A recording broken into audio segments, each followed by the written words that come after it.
دور موجود کے محققین یہ کہتے ہیں کہ تم پردے میں عورت کو سمیٹ کر کے اس کی آزادی سلب کرنا چاہتے ہو.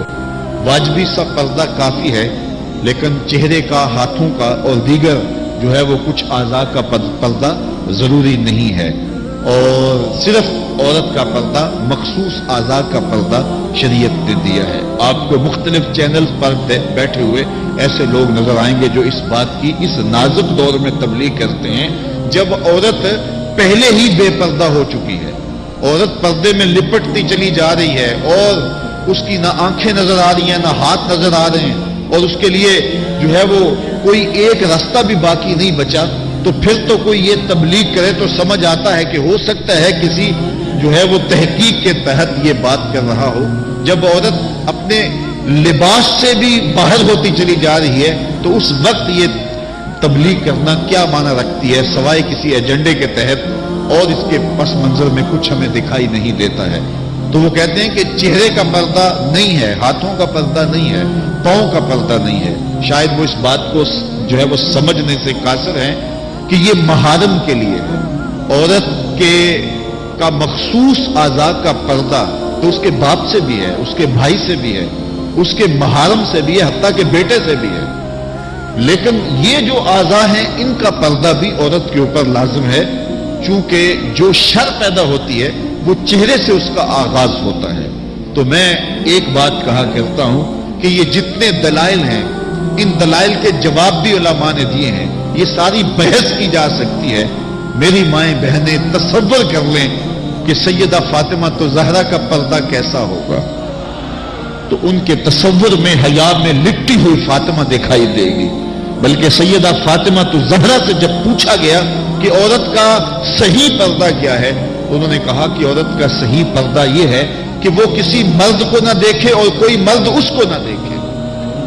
حضرت عبداللہ ابن مکتوم رضی اللہ تعالی عنہ کے سامنے ازواج مطہرات نے پردہ نہیں کیا تو وہ آنکھوں سے نابینے تھے. تو حضور نے اس پر انہیں تنبیہ کی کہ تم نے پردہ کیوں نہیں کیا؟ تو انہوں نے کہا حضور وہ تو نابینا ہے. تو فرمایا کہ تم نابینا تو نہیں ہو.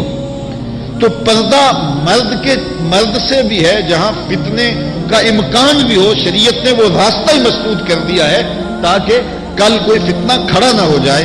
تو میں سادی سی بات یہ کرتا ہوں کہ پردے کے حوالے سے دلائل کی دنیا بھی ایک بہت بڑی دنیا ہے، لیکن میری مائیں اور بہنیں یہ تصور کریں کہ سیدہ فاطمہ تو زہرا کا پردہ کیا ہوگا، تو یہ تصور کرنے سے ہی طبیعت میں حیا پیدا ہونا شروع ہو جائے گا اور سیدہ کا پردہ اور ان کی عصمت اور ان کی آبرو کا انداز سمجھ میں آ جائے گا.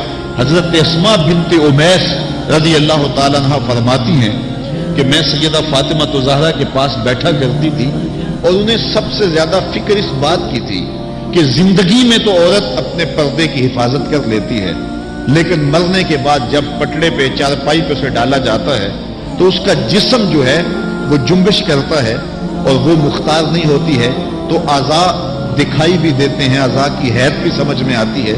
تو یہ بڑا مشکل لمحہ ہوگا جو مرنے کے بعد درپیش ہوتا ہے. تو فرماتی ہے کہ میں نے انہیں کہا کہ جب حبشہ کی جانب ہجرت کی تھی تو میں بھی ان لوگوں میں شامل تھی.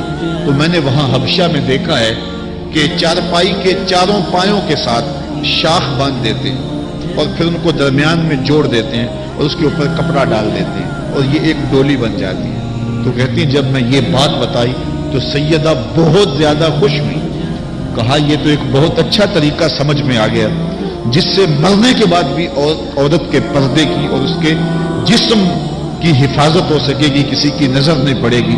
تو یہ وہ سیدہ ہیں کہ جنہوں نے اپنے پردے کی حفاظت یوں کی کہ غیر مرد نے انہیں نہیں دیکھا، اور پھر مرنے کے بعد بھی ان کے لیے وہ ڈولی تیار کر لی گئی.